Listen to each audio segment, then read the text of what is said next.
होता है संज्ञा। संज्ञा सबसे पहली चीज है। सबसे पहले तो संज्ञा से भी पहले माहेश्वर सूत्र आते हैं, आते हैं ना। तो माहेश्वर सूत्र कौन से हैं अपने? अ ई उण। रिंद्रिक रिंद्रिक नहीं, रिंद्रिक बोला करो है।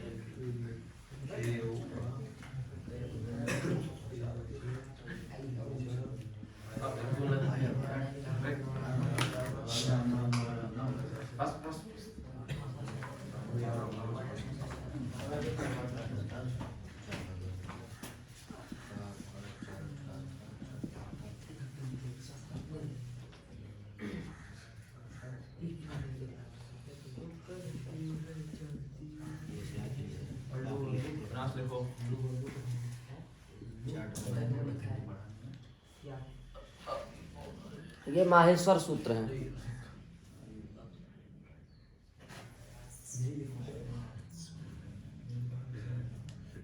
ठीक है, तो ये माहेश्वर सूत्र जो हैं ये कितने हैं? 14 हैं। क्या हो गया? इधर देखो, ये माहेश्वर सूत्र 14 हैं। तुम्हें भी आगे बिठा लें क्या रामेश? कल से चुप रहो, बिल्कुल शांत। तो कौन बोलता है? कौन कौन? हमसे पूछा करो, ठीक? सामने बैठे हैं। तो ये 14 माहेश्वर सूत्र हैं।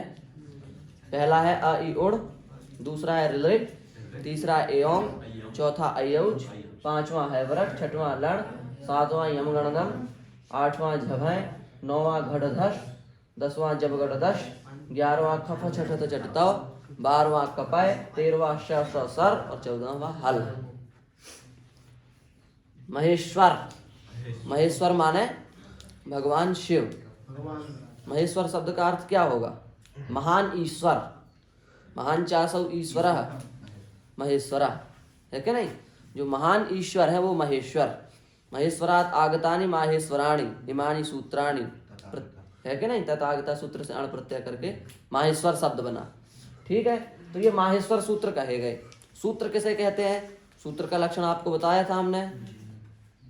क्या बताया था? अरे संज्ञा च, वो सूत्र के 6 प्रकार हैं। अल्पाक्षर में संदिग्धम वो भी ठीक है अपनी जगह, पर सूत्र का सीधा सा नियम ये है, अल्पाक्षरत्वे सति बहुअर्थ बोधकत्वम सूत्रत्वम। ये सबसे छोटी परिभाषा है, अल्पाक्षरत्वे सति बहुअर्थ बोधकत्वम सूत्रत्वम। इसको कहते हैं सूत्र। अल्पाक्षरत्वे सति बहुअर्थ बोधकत्वम। अल्पाक्षरत्वे सति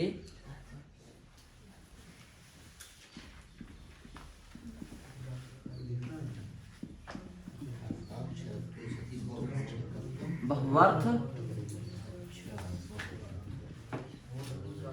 बोधकत्वम सूत्रत्वम। लिख दिया अपने हिसाब से, समझ में बता कुछ ना है अपनी राइटिंग में। अल्पाक्षरत्वे सति बहुअर्थ बोधकत्वम सूत्रत्वम। सती जहां आ जाता है वो एक पद माना जाता है। न्याय की शैली है, न्याय से जो परिष्कार लगा करके जो लक्षण बनाए जाते हैं उनमें 2 भाग होते हैं। सती से पहले एक भाग, सती के बाद दूसरा भाग। सती को बीच माना जाता है इसमें। तो पहला भाग इसका क्या होगा? अल्पाक्षरत्वे सती।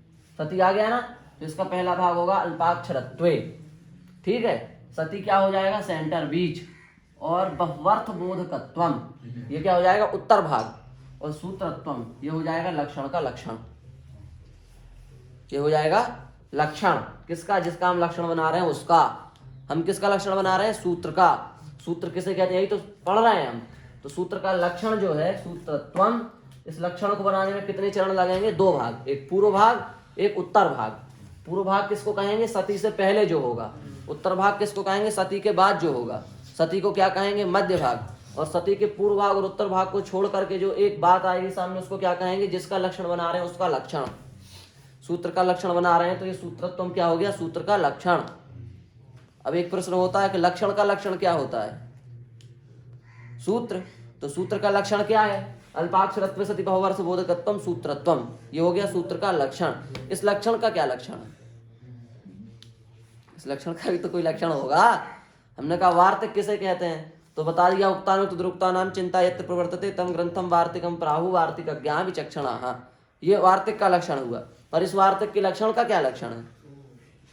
तो लक्षण का लक्षण भी होता है, पर ये न्याय में इस विषय में बहुत चर्चा की गई है।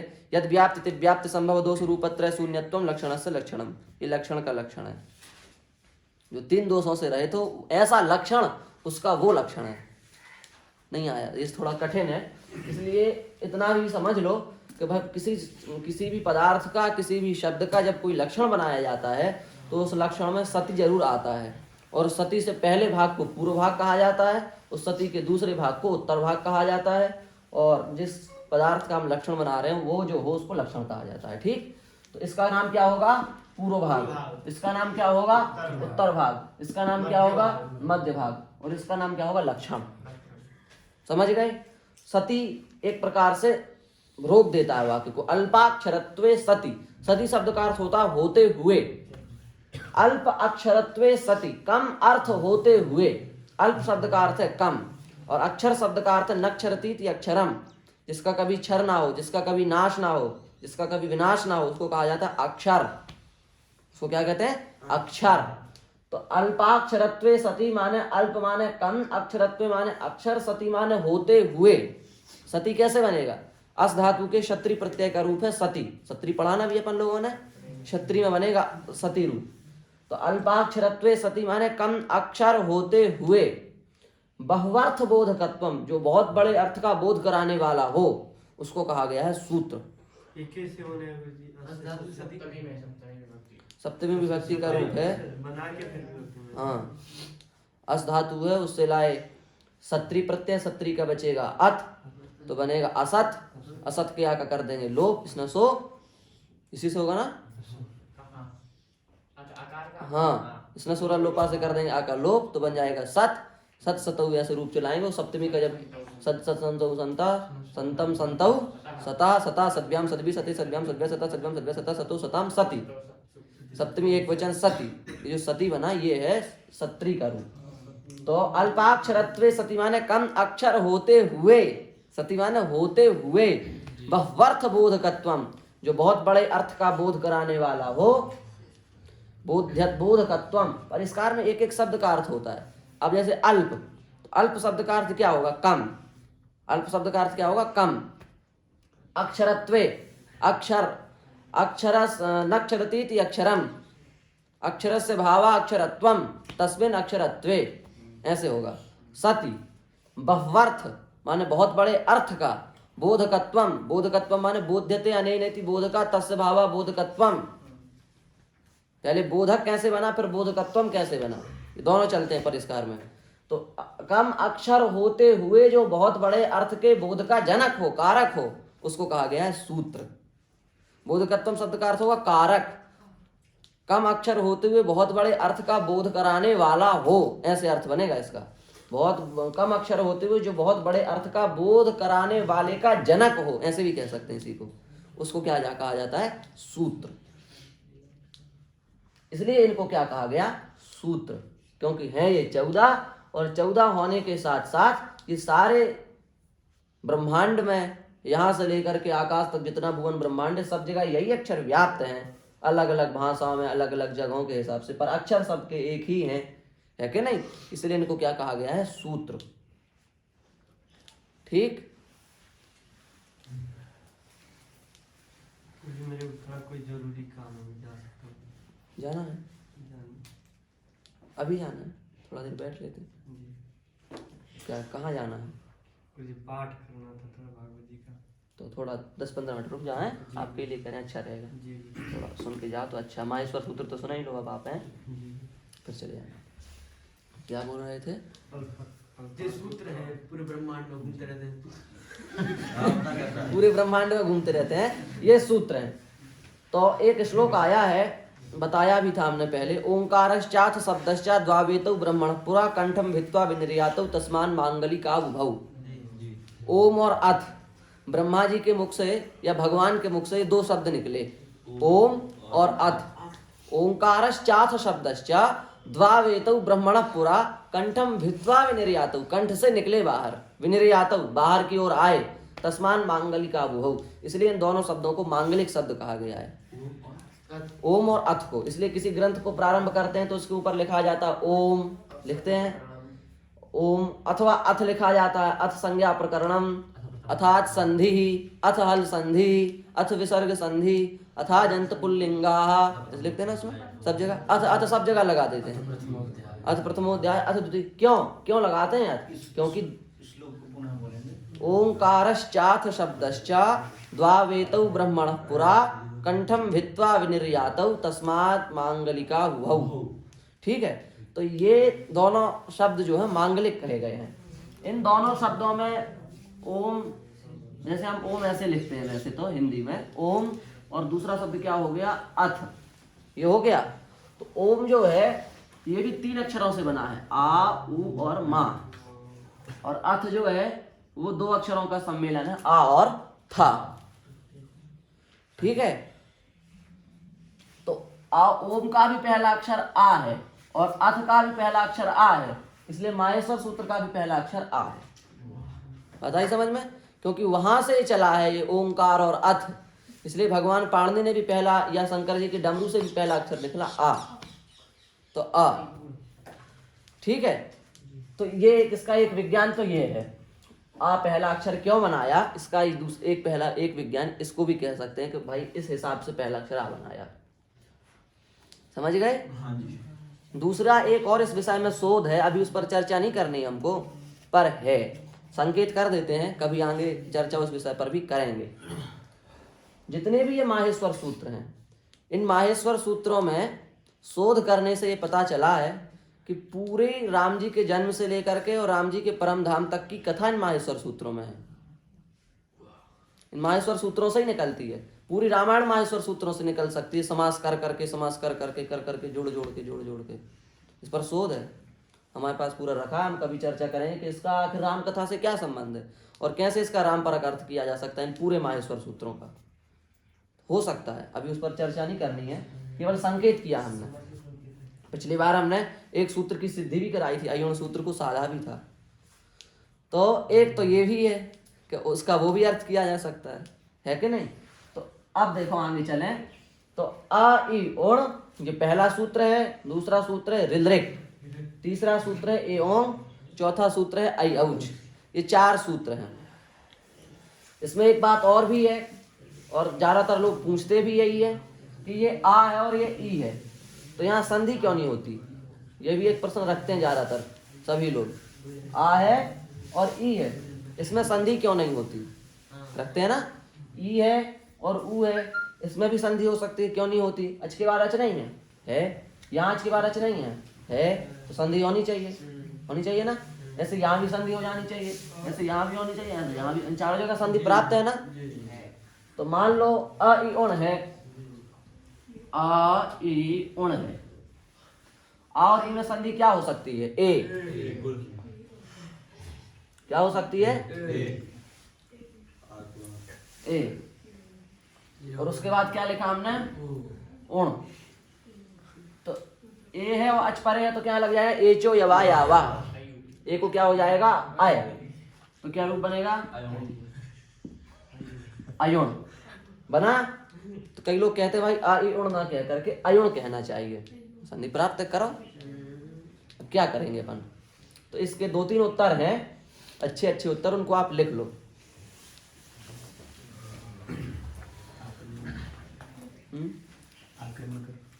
हाँ इसका पहला उत्तर तो ये देते हैं,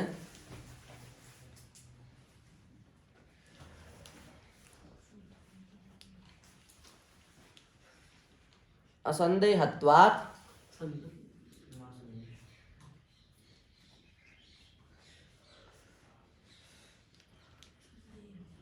संदेह ना, असंदेहत्वात्, हाँ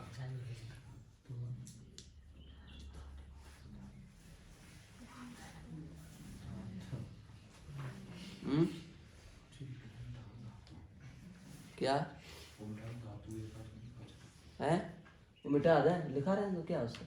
तो ये हो गया ना, असंदेहत्वात् संदेह ना। संदेह ना।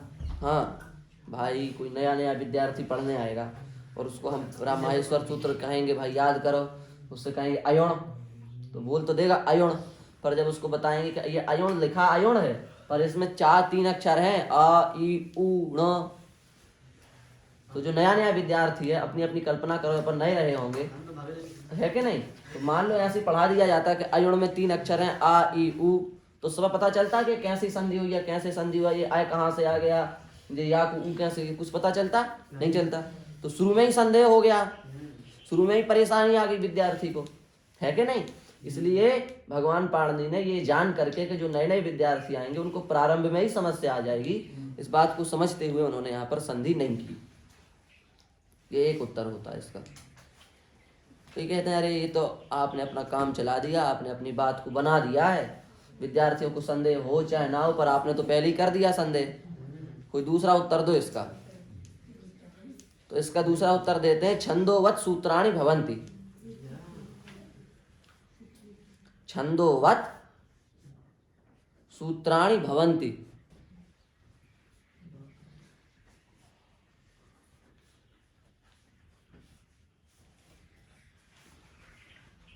सूत्राणि, सूत्राणि माने जो सूत्र होते हैं वो छंद माने वेद के समान होते हैं। छंदो वेदा, छंद शब्द का अर्थ होता है वेद, और छंदोवत तेन तुल्यम क्रिया चेत वति, वति प्रत्यय होता है कर उसके जैसा अर्थ में।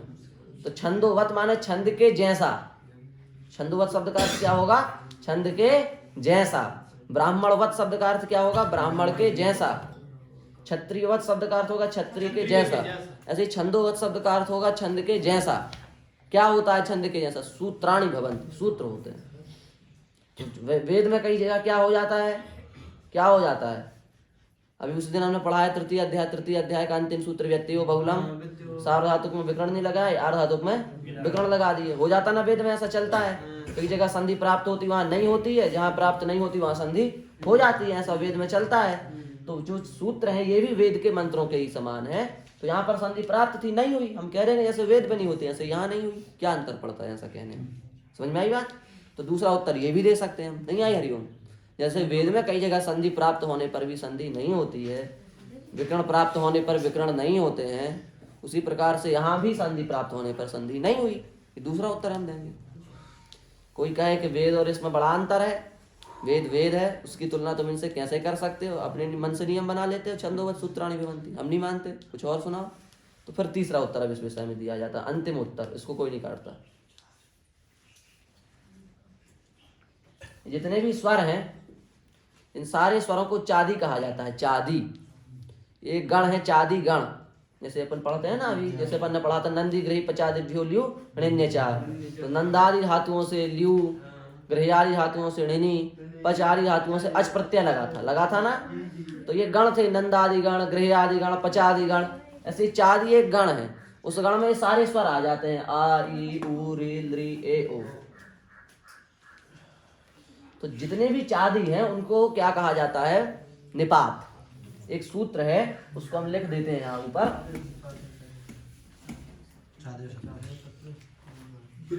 चादयो सत्वे।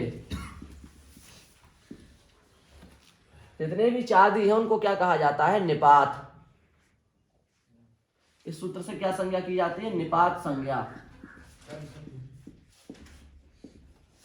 इससे इन सबका क्या नाम हो जाता है, निपात।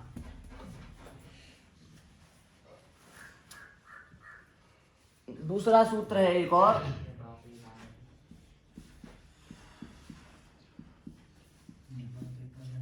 निपात एका जनांग। इस सूत्र से होती है प्रगृह्य संज्ञा। जिनकी निपात संज्ञा उनकी प्रगृह्य संज्ञा, ये सूत्र करता है। निपात एका जनांग,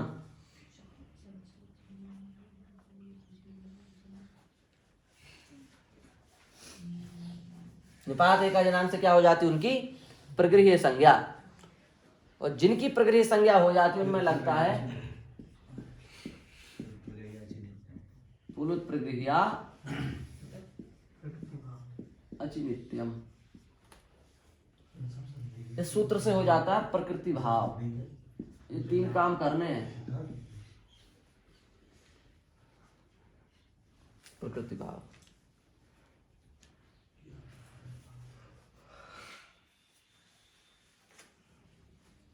सबसे पहले ये निपात है। निपात क्यों है ये? क्योंकि चादी है। सबसे पहले माहेश्वर सूत्रों को क्या कहेंगे हम? चादी। चादी होने से क्या है ये? निपात। निपात होने से इनकी क्या संज्ञा हो जाएगी? प्रगृह संज्ञा। प्रगृह संज्ञा होने से इनको क्या हो जाएगा? प्रकृति भाव। समझ रहे क्रम से? सबसे पहले ये क्या है? चादी। चादी होने से चादी और सत्वे सूत्र से इनकी क्या संज्ञा हो जाएगी? निपात संज्ञा। निपात संज्ञा होने के बाद निपात का जनांग से इनकी क्या हो जाएगी? प्रगृह संज्ञा। प्रगृह संज्ञा होने के बाद प्लुत प्रगृह नित्यम से इनको क्या हो जाएगा? प्रकृति भाव। और प्रकृति भाव किसे कहते हैं? प्रकृति भाव की परिभाषा है स्वेन रूपेण अवस्थानम प्रकृति भावा। तो आया था ना, स्वेन रूपेण अवस्थानम प्रकृति भावा।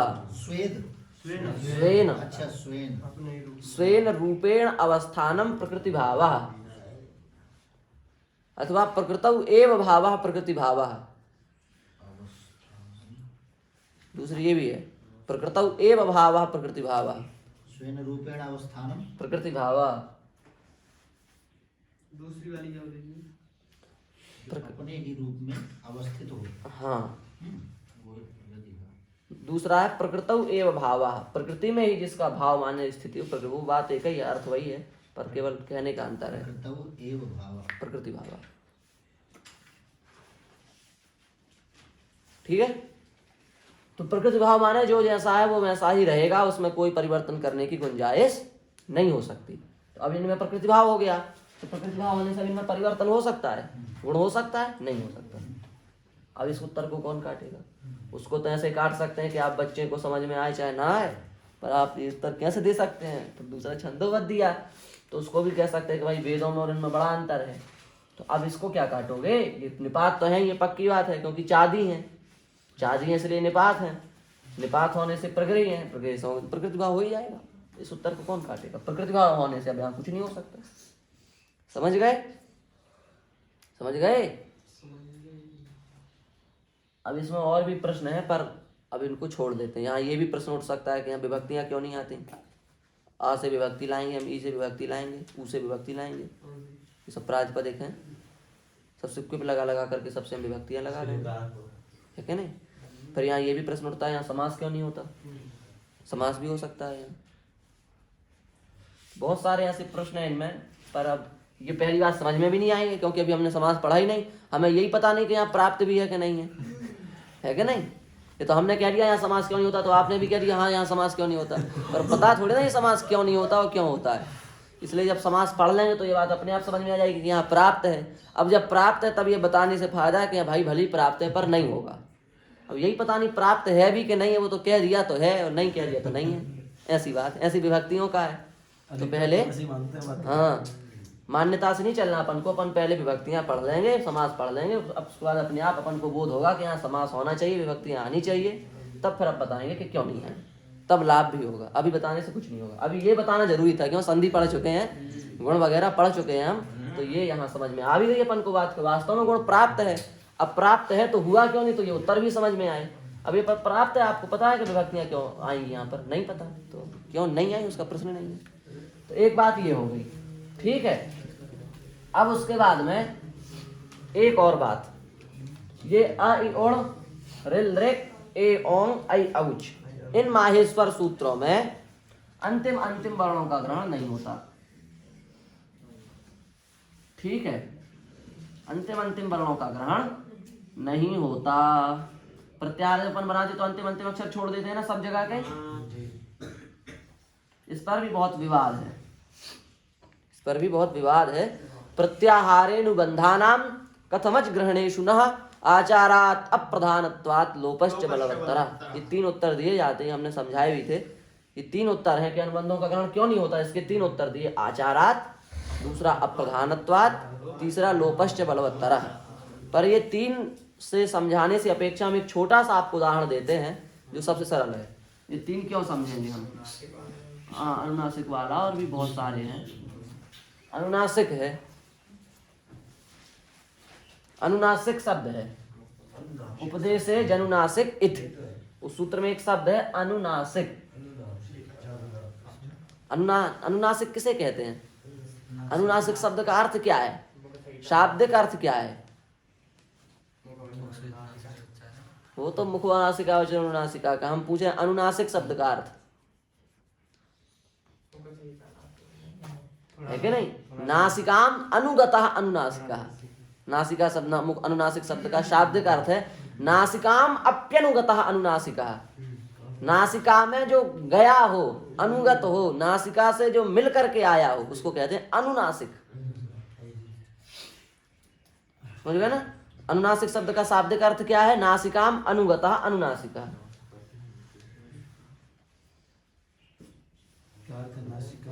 नासिकाम अनुगतः अनुनासिका। इसका फिर परिष्कृत अर्थ सब है, परिष्कृत अर्थ इसका बहुत लंबा बनाया है फिर शब्द रत्न में, पर इसका मूल अर्थ इतना ही है भाई, जो नासिकाम अनुगता, नासिका में गया हो, नासिका से आ रहा हो, उसको कहते हैं अनुनासिक। तो अनुनासिक जो है, अनुनासिक शब्द की सिद्धि कैसे होगी?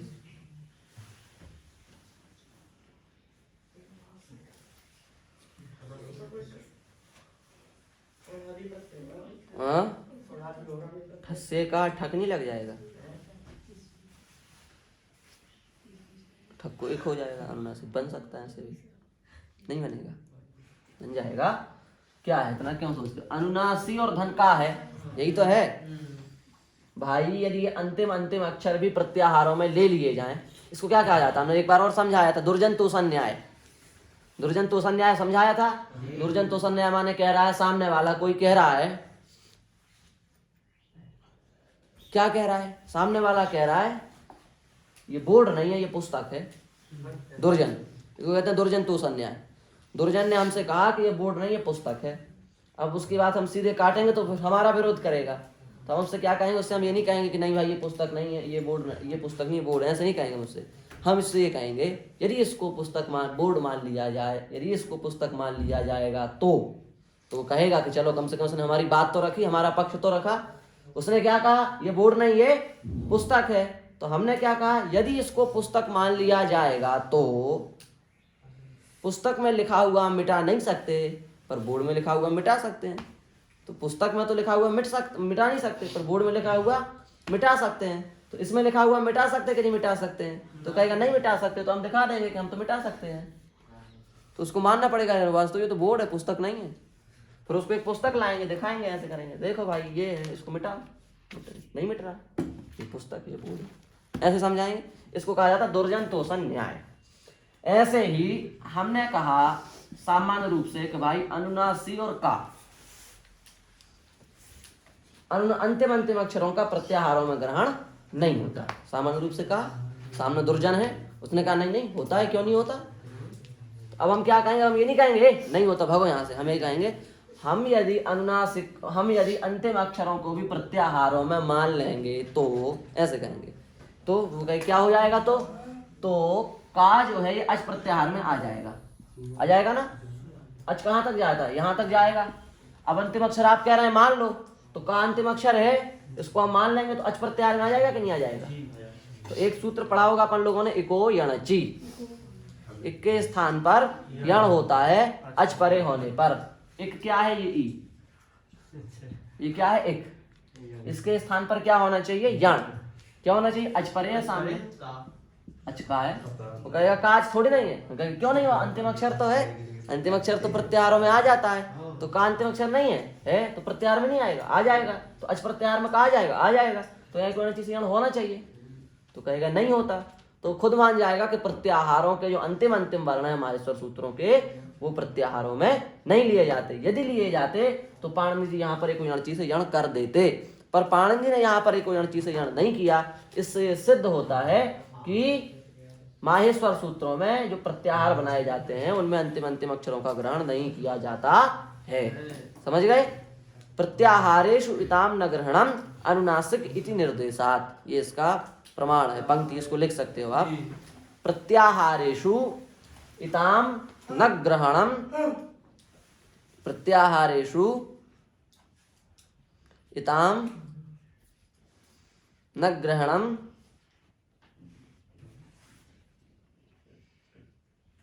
क्यों ना ग्रहणम? अनुनासिक इति निर्देशात, प्रमाण दिया अनुनासिक इति निर्देशात।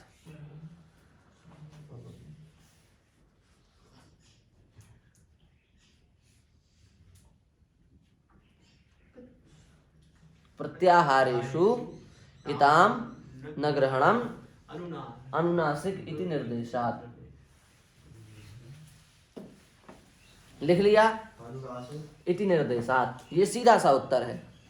इसी को घुमा के कहें तो पूरा श्लोक बन जाता है प्रत्याहारेनुबंधानाम कथमच ग्रहणेषु नः आचारात अप्रधानत्वात् लोपश्च बलवत्तरः। ये फिर 3 उत्तर वो अलग चले जाते हैं।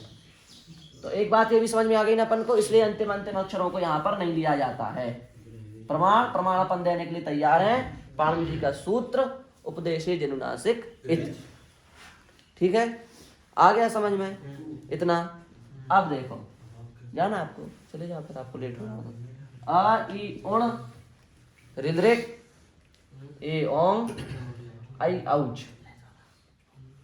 सबसे पहले जो सामान्य स्वर हैं उनको बताया। 9 स्वर हैं, 9 स्वर। कितने हैं? 9 स्वर। स्वर का ही पर्यायवाची शब्द है अच। स्वर सामान्य रूप से कितने हैं? 9। स्वर किसे कहते हैं? स्वर कहते हैं स्वेन राजन्ते इति स्वराः। स्वर की परिभाषा है ये।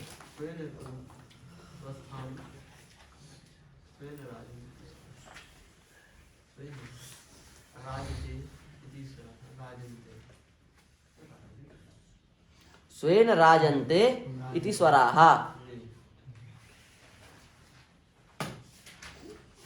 राजन्ते कैसे बनेगा सत्यनारायण? राजन्ते इति स्वराः। दीप्ति अर्थ में बनेगा। दीप्ति, दीप्ति माने चमकना। स्वेन माने स्वयं से, राजन्ते माने जो चमकते हो, प्रकाशित होते हो, उनको क्या कहा जाता है? स्वर। अभी अपन ने कृदंत पढ़ा, तो कृदंत में एक प्रत्यय पढ़ा अपन ने अच, पढ़ा ना? अच प्रत्यय पढ़ा था ना शेष प्रत्ययों में। सुरभि धातुओं से लगाएंगे हम अच प्रत्यय, अच में चा चला जाएगा, आ बचेगा, गुण कर देंगे तो बन जाएगा स्वर। ऐसे बनता है स्वर शब्द। सुरभि धातु से अच प्रत्यय किया तो बन गया स्वर। ठीक, ठीक है। तो स्वेन राजन्ते इति स्वराः, जो स्वयं प्रकाश हो, जिनको किसी दूसरे की आवश्यकता ना हो, उसको क्या कहा गया है? स्वर।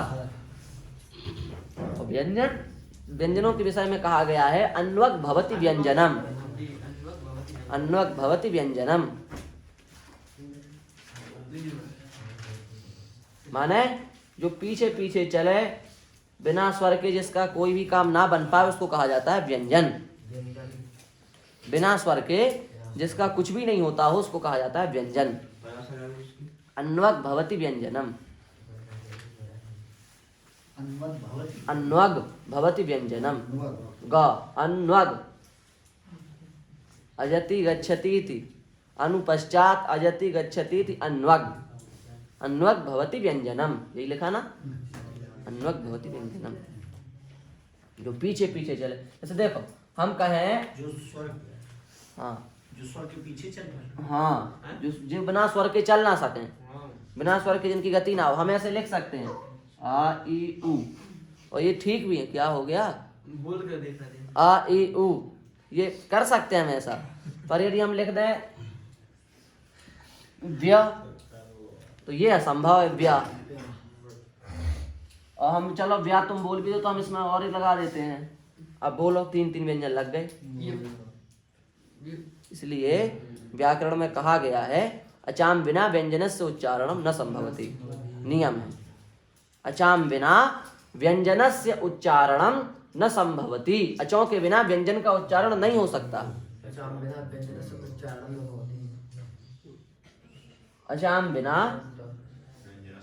व्यंजनस्य उच्चारणम न भवति। समझ में आ रहा है तुमको? हाँ, अचाम बिना, अचों के बिना, व्यंजनस्य, व्यंजन का उच्चारणम माने उच्चारण न संभवति, संभव नहीं हो सकता।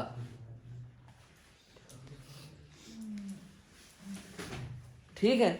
तो जब अच अच पास में होंगे तो अपन क्या कर देते हैं संधि, और हल हल पास में होंगे तो भी अपन क्या कर देते हैं संधि। और जब हल हो पहले अच हो बाद में तो वो हल जो है वो अच के ऊपर लटक जाता है। जैसे हमने लिखा क और आ, क और आ, तो ये जो का और आ है, ये का जो है वो आ से दूर नहीं रह सकता। उसको देख गया कि एक आ है यहाँ, तो का जा करके ऐसे मिल जाएगा तो हो जाएगा का। इसलिए कहा जाता है कि अजुप राग के कारण, इसको व्याकरण के सिद्धांत में कहा गया अजुप राग। अजुप राग इसका इसका इसका वो नहीं रहता है सही आनंद का। आनंद को कल से यहाँ बिठा लेंगे ठंड में, इनका बड़ा वो चलता रहता है पीछे पीछे। अजुप राग, अजुप राग क्या होता है? अजुप राग मान होता अच के कारण व्यंजन ऐसा दिखते हैं जैसे स्वर वाले हो चुके हों, अजुप राग कहा जाता है इसको। देखो ऐसे का है तो ये कैसा दिख रहा है? जैसे ये पूरा हो, दिख रहा है ना, का पूरा हो, पर ये का पूरा थोड़ी नहीं है, ये आ के कारण का पूरा है। वस्तुतः का तो आधा है, समझ रहे हो ना।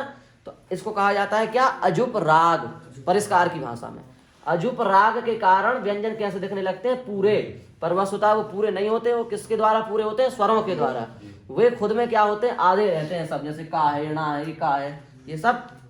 तो इसलिए इन सब अक्षरों में आ लगाना जरूरी था।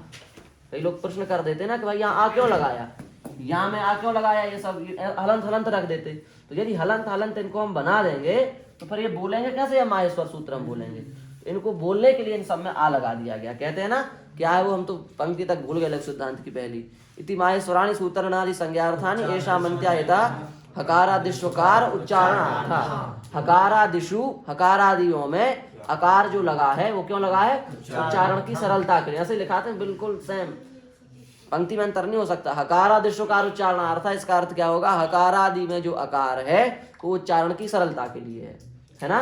पर लिखाएंगे लण मध्य त्वित संज्ञा का, लण सूत्र के मध्य में जो अकार है उसकी तो इत संज्ञा होती है, पर इस संज्ञा का फल नहीं दिया वहां। इस संज्ञा का फल क्या है? रा प्रत्याहार, उससे रा प्रत्याहार बनाते हैं।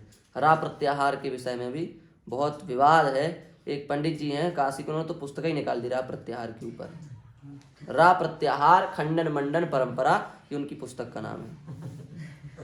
प्रत्याहार के ऊपर ही पुस्तक निकल गई, एक प्रत्याहार के ऊपर, रा प्रत्याहार के ऊपर। पुस्तक का नाम भी रख दिया रा प्रत्याहार खंडन मंडन परंपरा।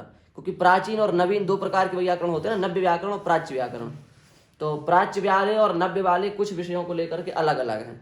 प्राच्य कुछ मानते हैं, नव्य कुछ मानते हैं। तो रा प्रत्याहार को प्राच्य शायद मानते हैं कि नहीं, ऐसा थोड़ा ध्यान नहीं हमको अच्छे से। एक मानते हैं, एक नहीं मानते हैं, ऐसा उसमें है। तो इसलिए उन्होंने दोनों नाम रखे, खंडन मंडन परंपरा। ना मानने वालों के लिए खंडन और मानने वालों के लिए मंडन परंपरा चला दी उन्होंने।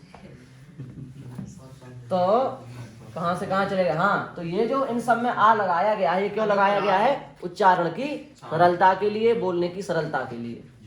दूसरी बात ये भी है कि मान लो कोई कहे कि यहाँ यहाँ रखेंगे, हम आ यहाँ रखेंगे, अब भी बोलने में सरलता हो सकती है। यहाँ माँ गा ना ना, तो दूसरी बात, पहली बात तो सरलता बनेगी नहीं, बोलना ऐसे ही पड़ेगा यहाँ माँ। दूसरी बात, संहिता भंग हो रही है। संहिता भंग नहीं हो रही इनको अलग अलग करने में। संहिता तो समझते हो ना, संहिता माने क्या होता? परसन्निकर्षा वर्णों की अत्यंत समीपता की संहिता संज्ञा होती है। वर्णों की जो अत्यंत समीपता है, ये आ ई है ना, जैसे हमने आ लिखा इसके बाद ई लिखा, तो यहाँ संहिता है। पर हम आ यहाँ लिख करके ई यहाँ लिखते हैं तो अब इन दोनों की संहिता चली गई। समझ गए? तो वर्णों की अत्यंत समीपता को सन्निधि कहते हैं। ये उनका अर्थ ठीक है, पर इसको और अच्छे से यदि परिष्कृत किया जाए और अच्छे से इसकी व्याख्या की जाए संहिता शब्द की, तो इसका वास्तविक अर्थ क्या है? वर्णों की अत्यंत समीपता माने कितनी समीपता होनी चाहिए वर्णों की। अब अच्छा, एक दूसरी बात है, लेख तो अब बना है, पहले लेख थोड़ी नहीं होता था, पहले वाचिक चलता था हर चीज। तो बोलने में संहिता का हम ज्ञान कैसे करें? लिखने में तो हमें बता दिया कि हा है और आ है, बेटा ये दोनों दूर दूर हैं, इसलिए संहिता नहीं है। और हा और आ हमने पास पास लिख दिया ना, तो ये संहिता है, ये बताते हैं ना आजकल। तो ये लिखने के हिसाब से ठीक है, लिखने में हम पता कर सकते हैं कि संहिता कितनी है, संहिता कहाँ कम है, संहिता कहाँ ज्यादा है। पर हम जब बोलेंगे तो हमें कैसे पता चलेगा संहिता बोल रहे हैं हम कि संहिता से हम बाहर जा रहे हैं बोलने की दृष्टि से? तो बोलने में हम संहिता का ज्ञान कैसे करें? उसके लिए हमारे व्याकरण वाले बड़े बुद्धिमान थे, एक परिभाषा निकाली उन्होंने, अर्धमात्रा कालिक व्यवायातिरिक्त व्यवाय शून्यत्वम संहितात्वम। ये संहिता की परिभाषा निकाली। अर्धमात्रा कालिक व्यवायातिरिक्त व्यवाय शून्यत्वम संहितात्वम, इसको कहते हैं परिष्कार की परिभाषा। अर्धमात्रा कालिक कालिक व्यवायातिरिक्त, अर्धमात्रा कालिक व्यवायातिरिक्त व्यवाय शून्यत्वम संहितात्वम। व्यवायात अतिरिक्त क्या लिख रहे हो? अर्धमात्रा कालिक व्यवायातिरिक्त, व्यवायातिरिक्त व्यवाय शून्यत्वम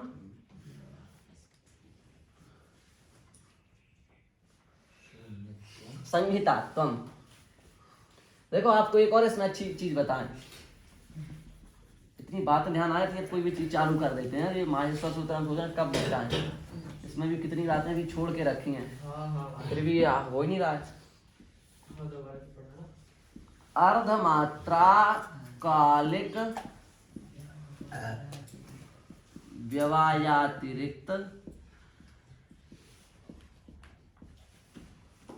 व्यवाय शून्यत्वम संहितात्वम।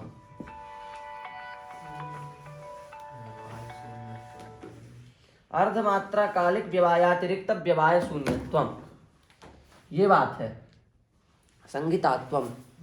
ठीक है, तो यहां पर क्या कर सकते हैं अपन कि यहां एक प्रश्न है। क्या प्रश्न है? प्रश्न ये कर सकते हैं यहां पर अपन कि भाई अर्धमात्रा कालिक व्यवायातिरिक्त व्यवाय शून्यत्वम, व्यवाय शून्यत्वम संहितात्वम। ठीक है, तो अपन ने एक परिभाषा ऊपर भी बनाई थी। क्या बनाई थी? अल्पाक्षरत्वे सति बहुवर्थ बोधकत्वम सूत्रत्वम। तो हमने इसमें क्या बताया था? सती जो होता है उससे पहला वाला भाग पूर्व भाग, बाद वाला भाग उत्तर भाग, और फिर अंत में क्या होता है? लक्षण। और हमने क्या कहा था? कोई भी आप लक्षण बनाएंगे तो उसमें सती आपको मिलेगा, और सती से ही आपको निर्णय करना है कि हमारा पहला वाला भाग कहाँ तक है। समझ रहे हो ना? सती आपकी गाइडलाइन, वहां सती आ गया रुक गए, बस अब इससे आगे नहीं जाना है। पहला पद यहाँ समाप्त हो गया। सती के बाद अब जो कुछ भी लिखा है वो क्या है? उत्तर पद। अब इस वाक्य में तो कहीं सती आ ही नहीं है, कहीं सती दिख रहा है?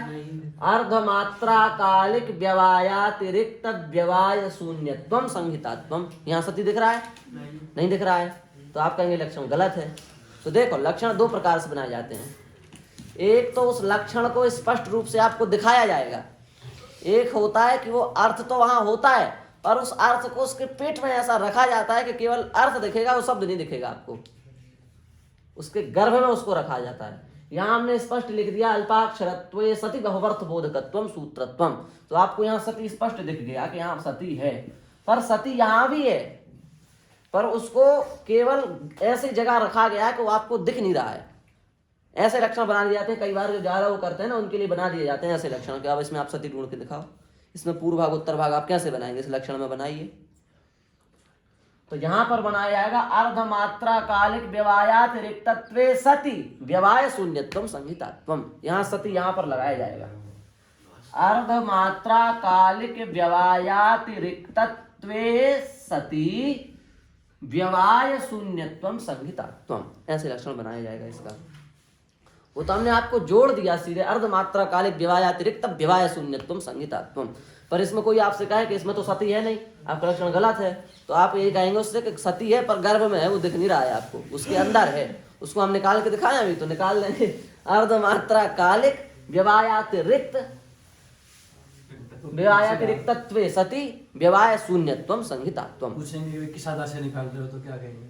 अब आधार के लिए तो अब आप तो नहीं बता पाओगे आधार, क्योंकि अभी वहां प्रवेश नहीं है आधार के लिए। उसके लिए थोड़ा सा चाहिए, सिस्टम बनाना चाहिए पड़ेगा उसके लिए पूरा, कि भाई यदि यहाँ तक जाएंगे तो ये दोष आ जाएगा, इससे पहले तक जाएंगे तो ये दोष आ जाएगा, तो यहीं तक जाना पड़ेगा। फंसे गए तुम बीच में ही फंस गए, क्या करोगे?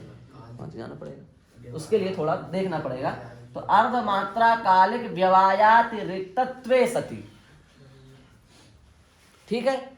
व्यवाय अब ये हो गया पहला भाग, और व्यवाय शून्यत्वम ये हो गया दूसरा भाग, और संहितात्वम ये हो गया लक्षण। समझ गए? अब इसका अर्थ तो बताओ, अर्थ क्या होगा? ये लिख तो लिया, कितना टेढ़ा दिख रहा है। अब देखो इसका हम आपको अर्थ बताते हैं, बड़ा सरल अर्थ है। अर्ध माने आधा, अर्ध माने आधी या आधा, आधी मात्रा का जो काल, आधी मात्रा का जो काल, उस काल का जो व्यवधान, उस व्यवधान से का भी जो व्यवधान, उस व्यवधान से भी जो शून्य हो उसको कहते हैं संहिता। समझ में आई ना बात? अर्ध मात्रा कालिक जो व्यवधान, उस व्यवधान से अतिरिक्त जो व्यवधान, उस व्यवधान से शून्य, उसको कहते हैं संहिता। इतनी बारीक होती है संहिता। आप समझ सकते हो आप कितनी जल्दी अक्षरों को बोलना पड़ेगा तब संहिता बनेगी। जो व्यवधान, ऐसे लिख दो, अर्धमात्रा कालिक जो व्यवधान,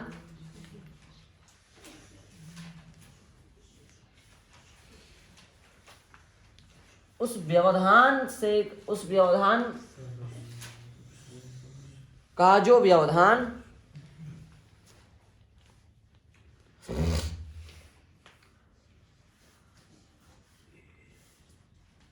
उस व्यवधान से भी जो शून्य हो, उस व्यवधान से भी जो शून्य हो, उसको क्या कहा जाता है? संहिता। अर्धमात्रा कालिक जो व्यवधान, उस व्यवधान का भी जो व्यवधान, उस व्यवधान से भी जो शून्य, उसको कहा जाता है संहिता। ठीक, इसका मतलब एक अक्षर से दूसरा अक्षर टच करने में बिल्कुल देरी नहीं, संहिता चली जाएगी।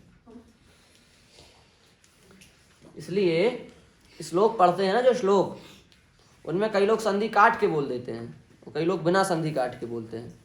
तो किसका सही है? संधि काटने वाले का सही है कि संधि ना काटने वाले का सही है? ना काटने वाले का सही है, क्योंकि वो संहिता नष्ट नहीं होती। यदि वो जल्दी जल्दी संधि काट काट के बोलता जा रहा था तो ठीक है, पर उतनी जल्दी काट नहीं पाएगा, और रुक गया तो फिर संहिता गई।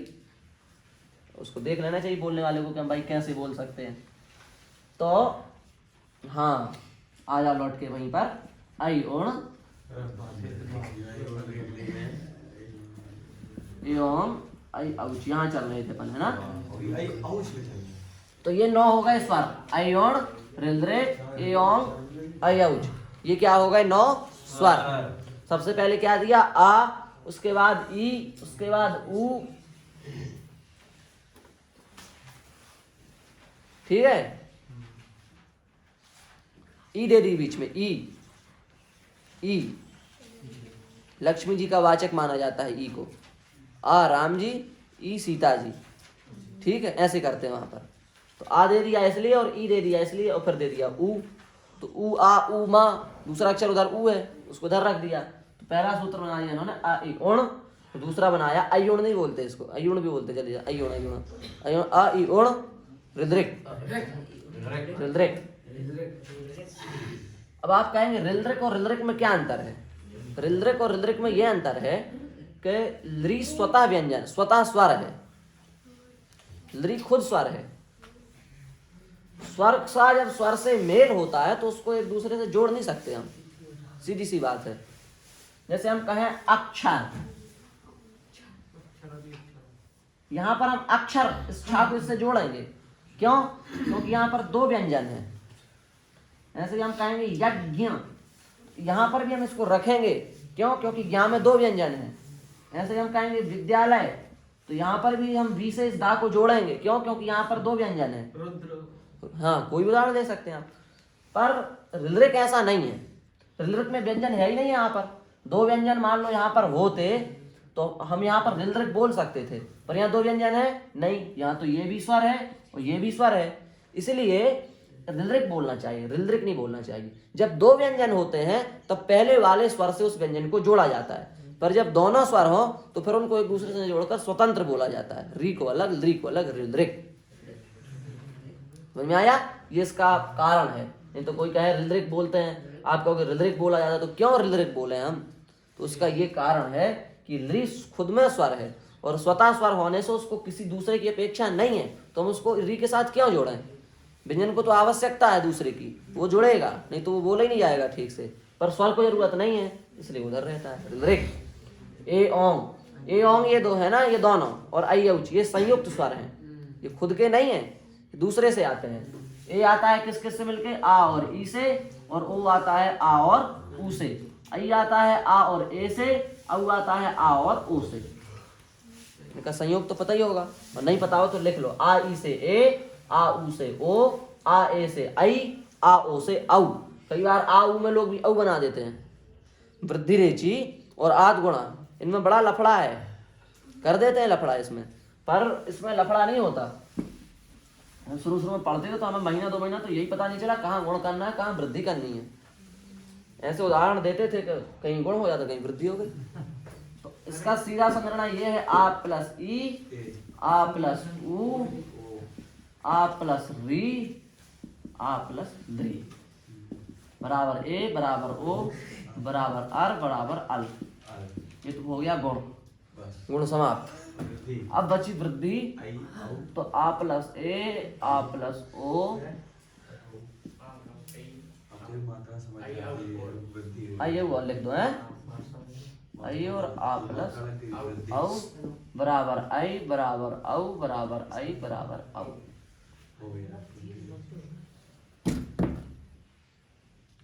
ये गुण वृद्धि का सिस्टम इतना ही है। तो ये जो ए और अयव है ये संयुक्त हैं, आ ई से मिला करके बने हैं, ठीक है। इसलिए ए का स्थान क्या बताया जाता है? ए दई तो कंठ तालु। सब वर्णों के एक एक स्थान है, ए को 2 स्थान क्यों दिए? इसलिए दिए हैं क्योंकि ए किससे बनता है? आ से और ई से, और आ का स्थान क्या है? कंठ, और ई का स्थान क्या है? तालु। तो दोनों को मिला करके क्या हुआ? कंठ तालु। इसलिए ए का स्थान बना दिया कंठ तालु। बात आई समझ में? ये कोई प्रश्न कर सकता आपसे कि सबके एक एक स्थान, तो इनको 2 क्यों दिए? इसलिए दिए क्योंकि 2 से मिल करके बने।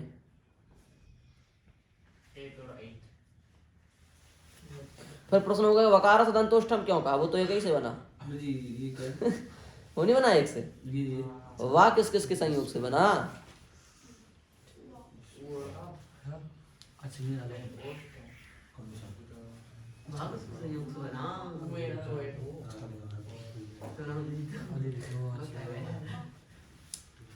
तो स्वरों का समझ में आ गया होगा अब तो सिस्टम, स्वर निपट गए ना।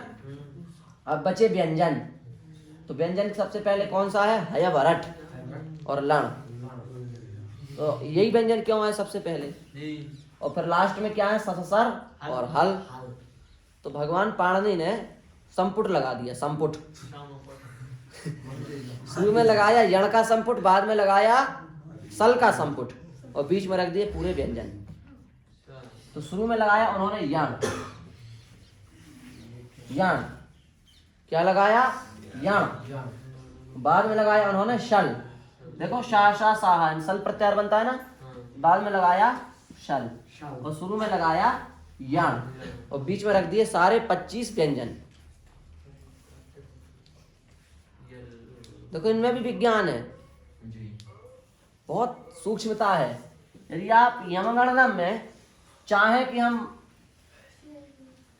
गा को पहले रखें, यहाँ को बाद में रखें, तो काम बिगड़ जाएगा। इनमें भी यदि आप आगे पीछे करते हैं तो सूत्र बिगड़ जाएंगे आगे वाले। हमने इसके प्रमाण भी दिए थे, ध्यान हो कि यदि हम गा को पहले, हम कोई कहेगा कि भाई सबसे पहला वर्ग कौन सा है? का खा गंगा, तो पहला उससे कौन सा अनुनासिक हुआ? गा। तो यहाँ ना आकर के यहाँ गा आना चाहिए, और गा के बाद यहाँ जाना चाहिए। तो यदि आप गा के बाद यहाँ करते हैं तो उसमें फिर जो प्रमाण है या जो प्रयोग है वो गलत हो जाएंगे। दिया था हमने, हम अभी ध्यान नहीं हमको, नहीं तो हम दे देते। अभी हम देखेंगे, फिर हम बता देंगे, दिमाग से उतर चुका है इसका उदाहरण हमारा, हम कल ही बता देंगे। तो उससे ये हो गया कि यदि आप इसको थोड़ा भी आगे पीछे करोगे, डिस्टर्ब करते ही रूप गलत। इसलिए ये इसका जो क्रम है ना, यहाँ के बाद माँ, माँ के बाद गा, इसमें भी आगे पीछे आप नहीं कर सकते, इतनी बारीकी इसमें। यदि आप सोचो कि हम का गा का गा गा पहले है तो गा पहले लिख दो, यहाँ बाद में क्या अंतर पड़ता है लिखेंगे तो हम 5 ही, नहीं अंतर पड़ेगा, रूप गलत हो जाएगा आपका। और क्या होगा हम कल दे देंगे प्रमाण, ठीक है? कई हैं, बताएंगे कल देख करके थोड़ा। तो यमगणनम, तो पहले क्या लगाया? संपुट यण। हा इसलिए हमने यहाँ से हटा दिया क्योंकि हल में हा है ही, हालांकि इसका भी प्रयोजन है। यहाँ हा पढ़ने के भी 4 प्रयोजन बताए गए हैं, और यहाँ हा पढ़ने के भी 4 प्रयोजन बताए गए हैं। 8 प्रयोजन है दोनों हा के। पर अभी अपन एक सामान्य दृष्टि से देखें तो यहाँ हा आ गया, इसलिए यहाँ से हम इसको गायब करते हैं, या से पकड़ते हैं। तो या वा रा ला, तो क्या बन गया? सीधे सीधे याम। बन गया ना यण प्रत्याहार। और ऐसे ही शा सा सा हा, तो सीधे बन गया शल प्रत्याहार। समझ गए? यहाँ 4 अक्षर, हा 4 प्रयोजन, यहाँ 4 अक्षर, हा 4 प्रयोजन। बात आ रही दिमाग में?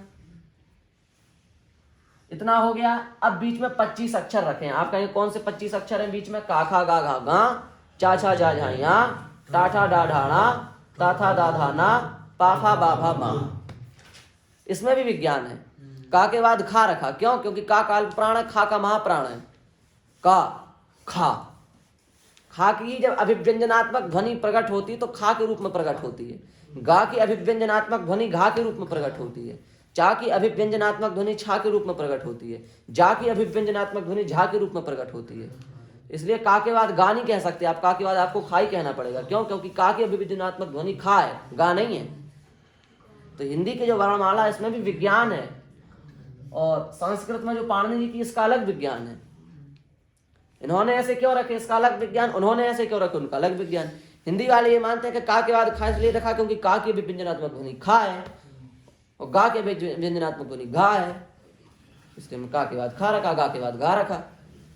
समझ में आई बात? ऐसी चा के बाद छा रखा, जा के बाद झा रखा, पा के बाद फा रखा, बा के बाद भा रखा, ता के बाद था रखा, दा के बाद धा रखा, है कि नहीं? तो ये तो समझ गए होगे। अब यहाँ क्या किया गया है, यहाँ का देख लेते हैं अपन।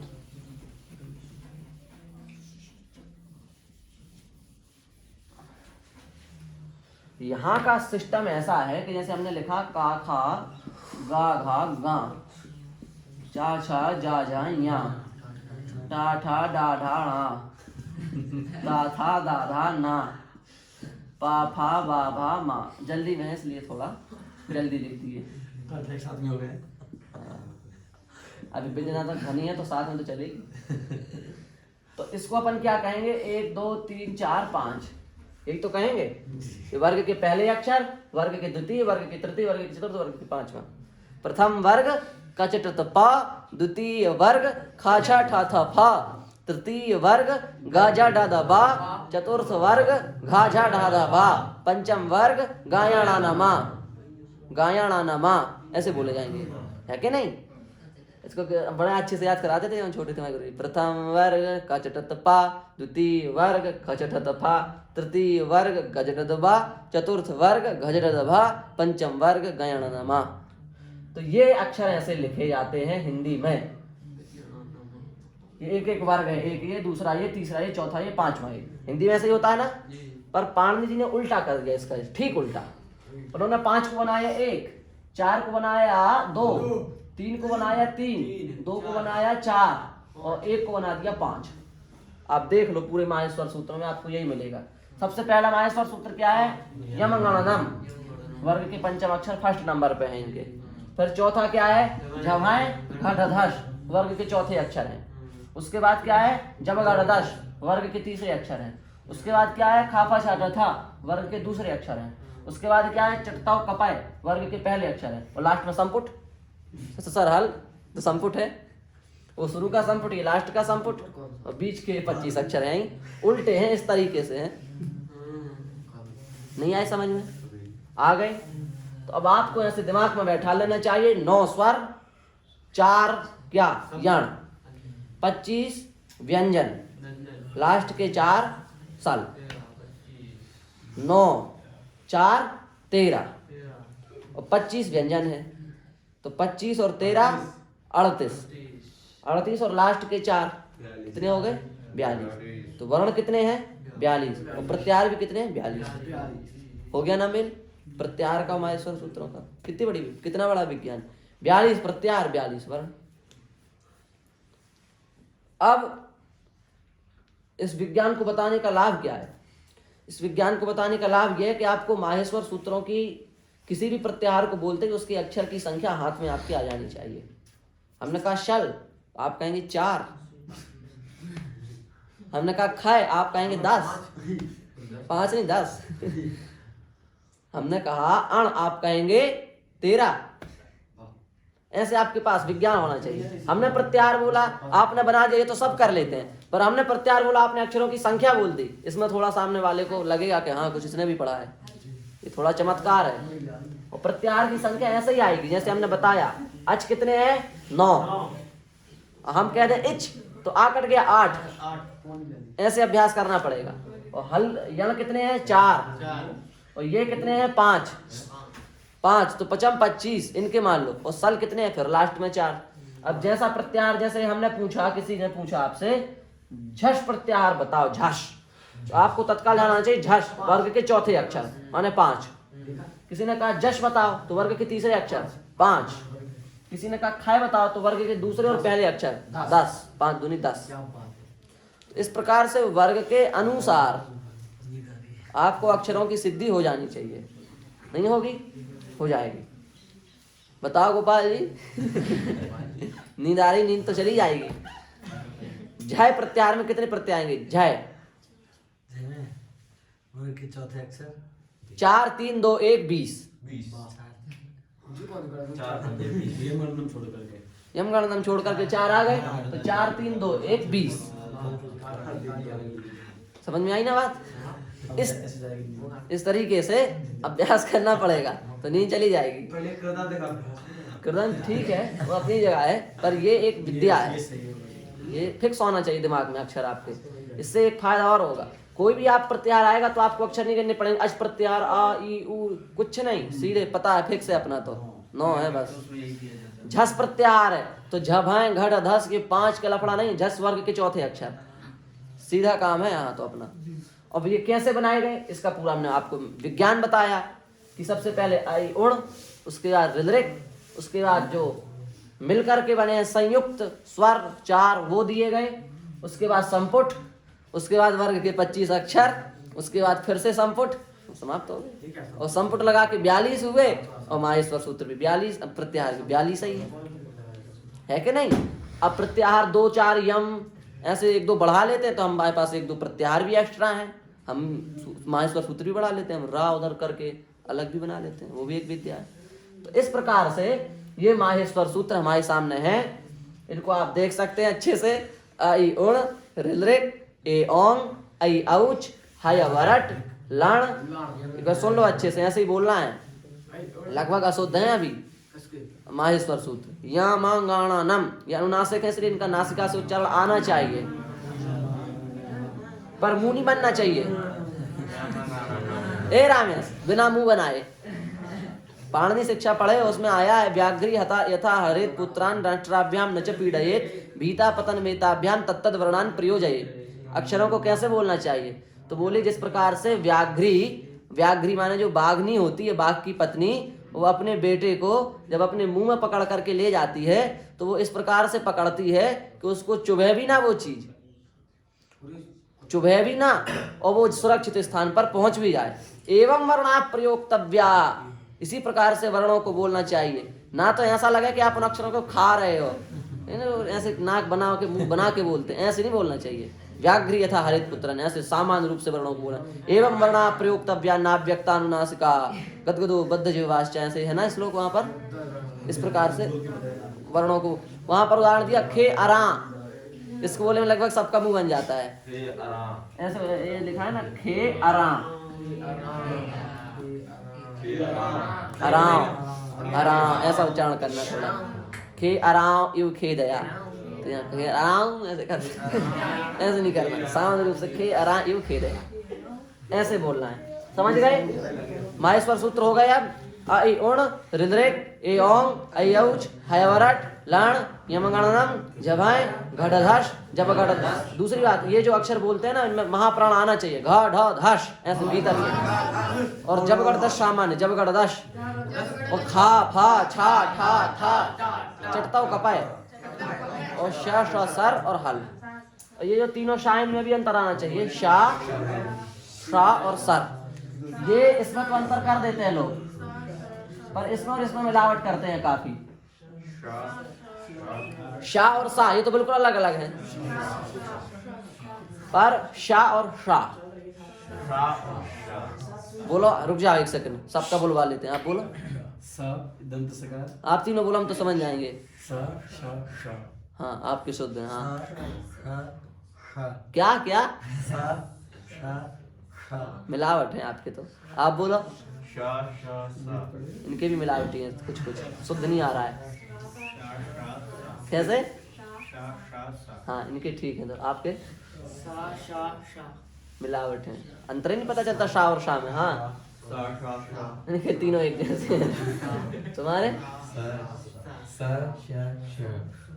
थोड़ा ठीक है, तुम्हारे सा शा सा हाँ इनका ठीक है। तुम्हारा क्या शुद्ध नहीं है। अरे हमारा हमसे सुनो ना, शाह सीधे शाह शाह और सा। जीभ को उधर को घुमा दो ना, देखो तुम जब ये वाला सा बोलना ये वाला, तो जीभ को दांत में मारो जा करके, सा सा सीधे निकलेगा आपका सा। और यदि आपको ये वाला शा बोलना है तो ऊपर ले जाओ जीभ सीधे, शा शा। दांत का ऊपर वाला भाग होता है ना, वहां जाके जीभ को टच कर दो, शा।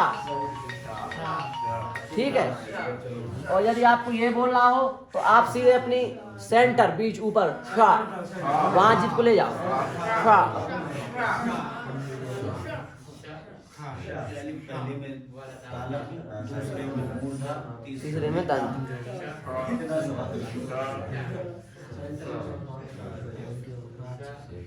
ठीक है, हो गया। तो ये माहेश्वर सूत्र हो गए। ठीक, इन माहेश्वर सूत्रों के कितने नाम बताए थे हमने? 4। कौन से इनके 4 नाम है? अक्षर वर्ण समाम्नाय, अक्षर समाम्नाय, शिव सूत्र जाल और माहेश्वर सूत्र। ये 4 नाम इनके बताए थे ना। इनको ध्यान नहीं, लिख लो दोबारा। आपको पता है नहीं तो लिख लीजिए आप। वर्ण समाम्नाय,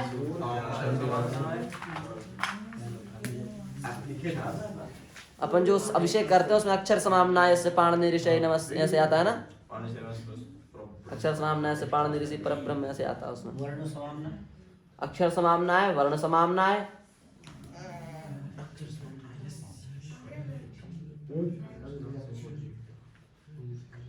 शिव सूत्र जाल